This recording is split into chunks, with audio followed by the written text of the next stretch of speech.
नमस्कार. लोकजागृतीमध्ये आपले सर्वांचे स्वागत. आपण सध्या हरगुडे या गावामध्ये उभे आहोत.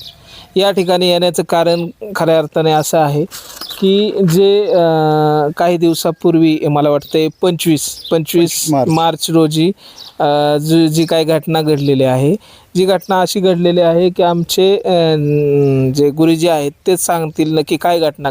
आपलं परिचय द्या. मी गुरुदेव दीपकजी महाराज, पुण्यामध्ये माझं योगाच्या निमित्ताने भरपूर प्रमाणामध्ये काम चालू आहे.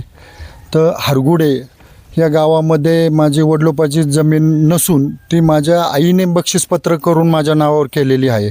त्याच्यानंतर 7/12मध्ये जी काय माझी नावं आहेत त्यानुसार मी घर बांधण्याचा निर्णय घेतला आणि त्या निमित्ताने मी 25 मार्च रोजी जे बांधकामाला आवश्यक साहित्य आहे तर ह्या जमिनीमध्ये मी टाकलं होतं की जेणेकरून 7/12 मध्ये माझ्या आपण पाहू शकता या ठिकाणी. पुढे या कॅमेरामॅन, पुढे या. आपण पाहू शकता की या ठिकाणी त्यांनी जी काय घर बांधण्यासाठी जे काय मटेरियल टाकलं होतं ते या ठिकाणी होतं.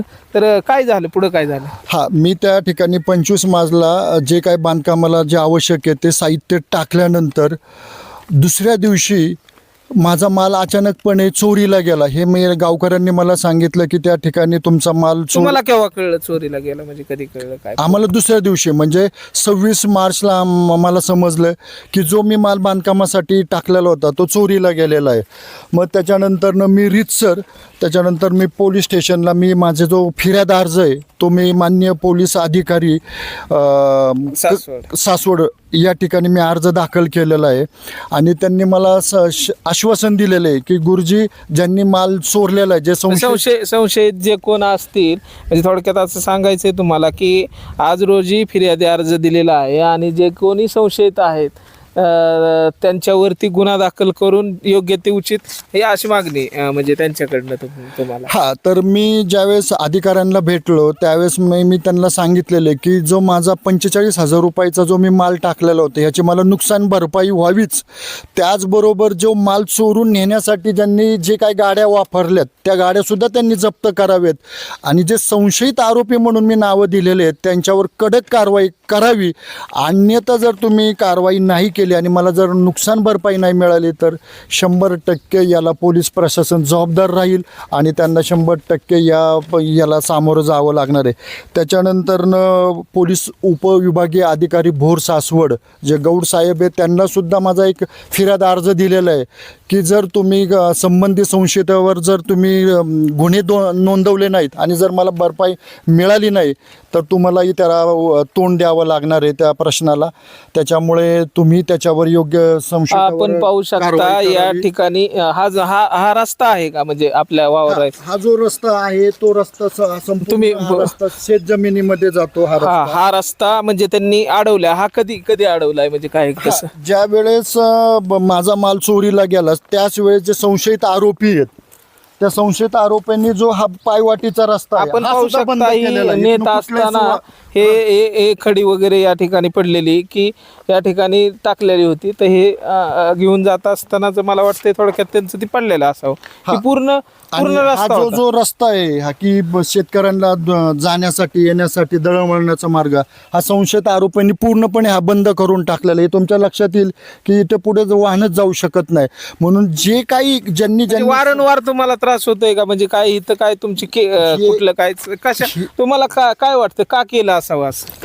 हे मला वारंवार वाटतं की हा संपूर्ण जे काही ज्यांनी केलं संशयित आरोपांनी हा पूर्णपणे समझोता म्हणून केलेला आहे. म्हणजे ह्याच्यामध्ये अनेक संशयित आरोपी असण्याची शक्यता आहे, कारण हे सगळ्यांनी मिलाप करूनच हा रस्ता बंद केलेला मला दिसतो. कारण तुम्हाला का त्रास द्यायच्या हेतूने, म्हणजे का त्यांचा हेतू काय नेमका? त्यांचा हेतू जमीन कब्जा करायची आहे काय, असा काय हेतू?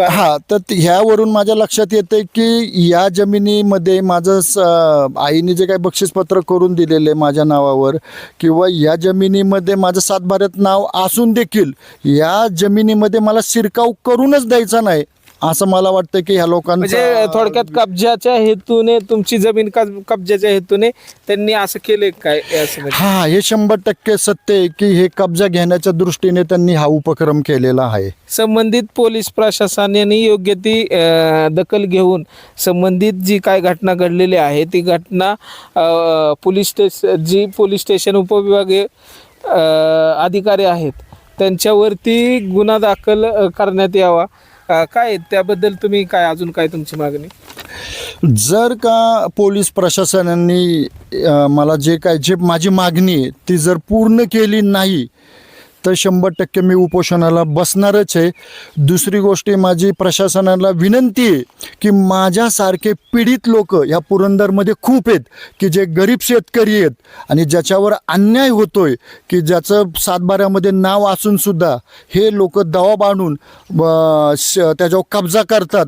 तर मला प्रशासनाला विनंती की ह्या सर्वांच्या वतीने मी तुम्हाला विनंती करतो की जे लोक असे काही कृत्य करतात त्यांच्यावर कडक कारवाई. मी आज एक आवाज उठवला आहे परंतु माझ्या मागे 100% मला विश्वास आहे की अजून 100% लोक माझ्या मागे ह्या दुजोरा देतील आणि हे जे काही असे करणारे कृत्य आहेत त्या कृत्यावर तुम्ही जर आरोप नाही केला तर माझ्यासारखे अनेक शेतकरी उभे राहतील. आई आहेत, आपलं पूर्ण नाव सांगा.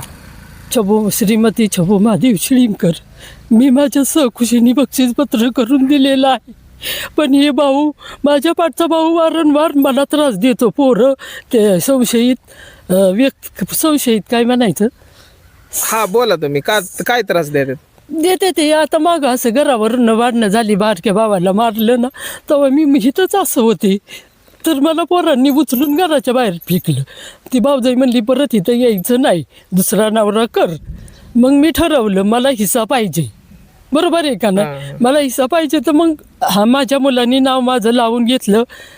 मग मी माझ्या सहकुशीने बक्षीसपत्र करून दिलं मुलाला. हा, मग आता ही इथं टाकलं होतं का ही सामान? हा, ही सामान इथं टाकलं होतं घर बांधायचं घर बांधायचं म्हणून. मला म्हणला आई तुला आपलं खेडेगावला राहशील व्यवस्थित, हा. तुला घर बांधून देतो. हा. मग त्यांनी संशयित व्यक्तींनी ती माल चोरीला नेला का कुठं गायब केला मला माहिती नाही आम्हाला. बर, आणि इथनं असा रस्ता होता का पूर्ण? आता हे पहिल्यापासूनचा रोडी रस्ता, हा रोड सर्वांचाच रोड आहे, त्यांनी बंद केला. हा. बर, तुमची काय मागणी पोलीस प्रशासनाकडे? म्हणजे तुम्हाला काय मागणी करणार आहे तुम्ही? काय मागणी करणार? घर बांधायला जागा मिळावी, माझा जे काही हिस्स्याला येईल ते मला मिळावं. म्हणजे त्यांचं थोडक्यात असं म्हणणं आहे की भावनिक झालेलं आहे की जी फिर्यादी अर्ज पोलीस स्टेशनला दिलेला आहे की संबंधित पोलिसांनी जर गुन्हा दाखल करून घेतला नाही तर गुरुदेव यांनी देखील सांगितलं की आईसोबत आम्ही उपोषणाला बसणार आहे आणि संबंधितांवर जी कोणी आरोपी असतील, जे कोण निष्पन्न होतील, जे काही संशयित असतील तर त्यांच्यावरती उचित योग्य ती कारवाई करावी अशी त्यांची एक थोडक्यात मागणी आहे. त्यांच्या भावना थोड्याशा अनावर झाल्यामुळं मी काय गोष्टी माझ्या वतीने त्या सांगत आहे. मी तळमळीनं त्यांचं जी स्वतःची जागा आहे, सातबाऱ्यामध्ये नाव आहे, असं सर्व असताना त्यांनी वैयक्तिक खर्चाने या ठिकाणी बिल्डिंगसाठी त्यांची जी घर बांधायचं होतं राहण्यासाठी त्या घराचं सर्व त्यांनी हे साहित्य टाकलं असताना देखील त्या अशा प्रकारे त्यांना विनाकारण जाणून बुजून त्रास देण्याच्या हेतूने किंवा ह्या जमीन कब्जाच्या हेतूने ते म्हणजे अमानवी कृत्य थोडक्यात म्हणावं लागेल की कुठंही मानवतेचा इथं संदर्भ वाटत नाही असं कृत्य यांनी केलं आहे. तर त्या संदर्भात गुरुदेव यांनी पोलीस स्टेशनला फिर्यादी अर्ज दिलेला आहे. संबंधितांवर फिर्याद दाखल होईलच आणि अन्यथा न केल्यास उपोषणाचा इशारा देखील दिला आहे. मी लोकजागृती संपादक अमित बगाडे. धन्यवाद.